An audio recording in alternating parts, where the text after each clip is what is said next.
Hey guys, Christopher Glisson here. How's everyone going or doing? I hope everyone is getting through finals week just fine.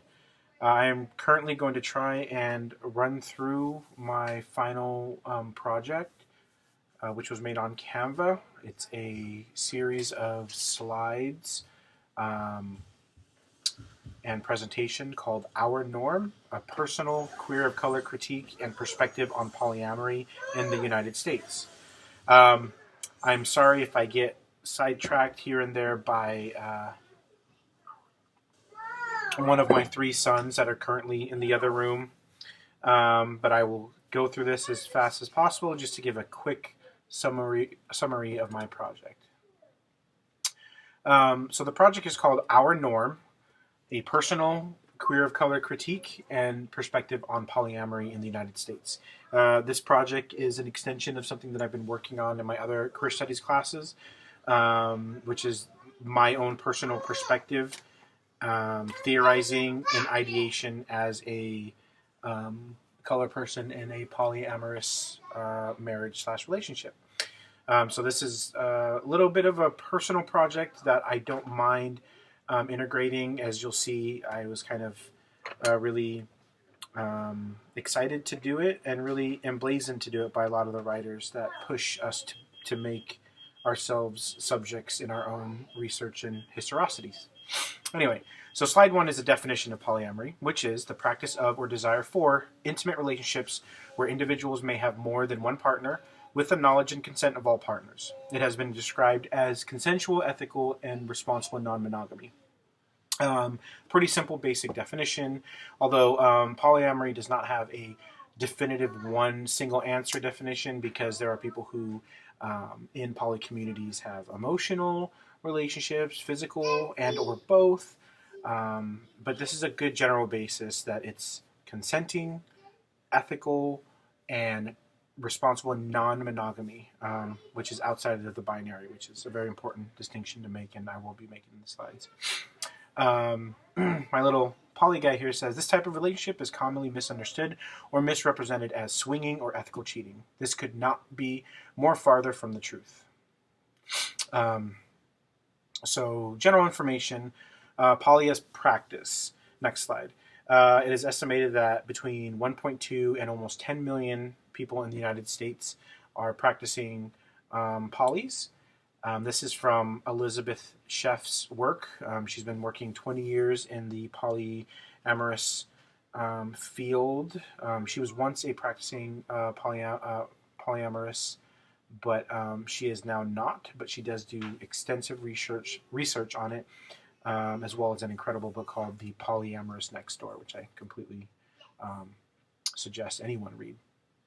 The reason why there's a wide range of 1.2 to 9.8 million is because of the sort of secrecy or latent idea of having to have your poly lives and identity hidden, because it is something that can be very stigmatizing in social circles, at work, as well as any other social gathering or grouping of people, churches, all that stuff. So there's a lot of possible prejudice and discrimination aimed at someone who is seen as some sort of swinger or someone outside of just a binary construct of marriage and or relationships. Hi, baby. Mommy, yeah, mommy's at work. So I give a little bit of a queer theory spin on it, saying that queer theory and study examines gender and sexual identities constructed in a historical binary framework. Polyamory can be seen as a powerful expression of sexuality that challenges this binary framework. So I go ahead, and this is probably the meat of applying the queer of color critique to polyamory. So not only does polyamory faces many challenges on its own from stigmas and stereotypes, but yet it also presents incredible hurdles for people of color identifying as poly. And I give the reasons why here. So identifying as polyamorous has a similar negative genealogical and historical context as homosexuality in the United States. Obviously, being identified as poly, you could be seen as someone outside of the norm, or actually not seen, are outside of the norm. Race, and this is on slide 4, race, class, gender, and intersection of these factors reveals challenges for people of color when practicing or coming out as poly or queer. In the current research of polyamory, we're seeing that white affluent males are more likely to be comfortable with identifying and expressing their polyamorous lives and identity within the heteronormative and patriarchal culture of the United States. I wonder why that is. You have figures of individuals like, say, polygamists, who are normally white males on TV, having TV shows that depict a individual in a polyamorous / polygamy, which is a stark difference. That's not what we're directly talking about here. A polygamy, that's a legal standing, whereas polyamorism is an actual relationship ideal, not within legal constructs or legality. So the affluency, and we saw this in the 1960s up until now, post the civil rights movement, where white affluent individuals in the gay and lesbian community found enormous liberations in their own communities, but left behind a lot of queer, color, and marginalized folks behind. So the last part of this slide says societal, economical, and political binaryism continues to afflict people of color for their queer identities, and many poly individuals do not find the support or comfort in being revealing of their polysexualities. Again, think about Southern Baptist Church in African American communities, where absolutely a poly identity would not be accepted, and other Chinese American families, very traditional setups where poly thoughts or poly ideas would not be accepted. So I'll fast forward a little bit to the meat of it, which is the personal perspective of queer of color polyamory. So feminist writer and disability justice writer Aurora Levins Morales asserts a very awesome, very powerful, profound quote that says, "We often write the books we most need to read and do research in some ways that touches on core issues in our lives. Revealing this is a way of shedding the cloak of apartness and revealing our humanity." That's from the historian as Curiandera, which is a very powerful quote that begs and asks us to, while doing a self-introspection and reflection, to really look at your discourse, your work, your research, and see if it's touching on a personal matter of yours. Which obviously this work is very personal to me. And so I sum up the idea that as a practicing polyamorous person of color, the shedding and revealing of my own identity, situating myself within the conversation, hopefully empowers others in realizing and accepting their own desires and identities. And I don't want to, this whole giant section of our norm, which is if we poop in our pants. Our norm, which is polyamory as practice from a personal queer of color critique, is my own entire slide of the intersectionality of my gender, my race, my religious background, and my class. And I really suggest you take a look at that slide. I'm trying to wrap up here because I'm running up to 10 minutes. So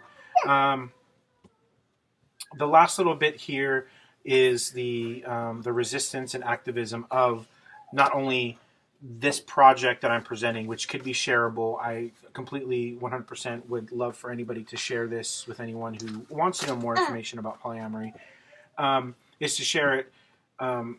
The resistance and activism part of it is the actual introspection and sharing of my identity, my family, my reality, which becomes a profound example of resistance to ingrained systems of binaryism, patriarchy, and heteronormativity. Being open about being a person of color in polyamory, and being accepting of people who have questions and concerns, is an awesome way to begin to form a bridge to other people who don't understand it, but then also becomes up to the forefront of queer activism. And my hope is that it doesn't even just help or bolster affluent individuals, i.e., white individuals in our country, to embrace their poly identity or lives or desires, but also to extend the idea to other people of color, Native, Hispanic, Asian, Filipino, Laos, you name it, for them to see that this is a non-normative relationship, but that's okay. That's fine. So I wanted to conclude this to integrate the second part of my project. There's an amazing trans activist and queer of color activist, Gina Rosero. Please watch her TED Talk. It's incredible, called Why I'm Coming Out. And she pronounces, "Today, this very moment, is my real coming out. I can no longer live my truth for and by myself. I want to do my best to help others live their lives without shame or terror. I am here exposed. My deepest truth allowed me to accept who I am. Will you?" In final reflection, that quote really takes me back to the point of this project as a form of activism utilizing queer of color critique. And it's queer of color critique and perspective has furthered not only my understanding of the complexities of social construction on gender and sexuality, but also has furthered my own desire to be even more forthcoming and outspoken for poly lives and activism. Mario videos? Yeah, I'm almost done in 1 second. My final little thought here, down at the bottom, says poly lives and identities. Here. Hey, please, I'm almost done. What? Poly lives and identities, like other LGBTQ existence, confronts oppression of self and desire. Activism for the othered, the queer and the non-normative, enables everyone to find self-actualization and acceptance. So I hope this project is something that can be shared with anyone. You can throw it on Facebook if you want. I don't mind.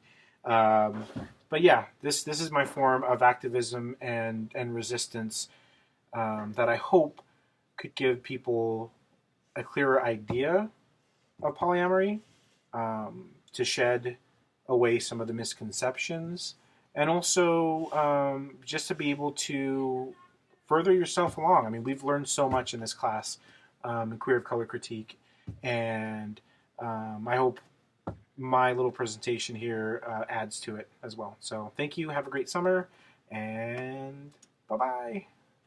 Say bye, Brownie. Bye.